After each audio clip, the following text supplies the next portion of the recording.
Hi, ಬಾಕ್ಸಲ್ಲಿ ಕೆನೆ ಹಾಕಿಟ್ಟಿದ್ದೆ. Box ಫುಲ್ಲಾಗಿದೆ. ಹಾಗೆ ಇವತ್ತು ನಾನು ಅದನ್ನು ಕಡೆದು ಬೆಣ್ಣೆಯನ್ನು ಮಾಡ್ತಾಯಿದ್ದೇನೆ. ಇಲ್ಲಿ ನೋಡಿ ಇಷ್ಟು ಬೆಣ್ಣೆ ಸಿಕ್ಕಿತ್ತು. ಇವಾಗ ಇದನ್ನು ತೆಗೆದು ಸ್ವಲ್ಪ ಕ್ಲೀನ್ ಮಾಡಿ ನಾನು ತುಪ್ಪ ಮಾಡ್ತಾಯಿದ್ದೇನೆ. ಹಾಗೆ ಈ ತುಪ್ಪಕ್ಕೆ ನಾನು ವೀಳ್ಯದೆಲೆಯನ್ನು ಹಾಕ್ತೇನೆ. ಹಾಗೆ 2 ವೀಳ್ಯದೆಲೆಯನ್ನು ತೆಗಿತಾ ಇದ್ದೇನೆ.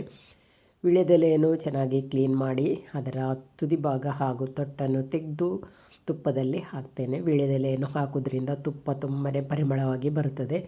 ಜೊತೆಗೆ ನಾನಿಲ್ಲಿ ಮಧ್ಯಾಹ್ನಕ್ಕೆ ಅಡುಗೆಯನ್ನು ಕೂಡ ಮಾಡ್ತಾಯಿದ್ದೇನೆ.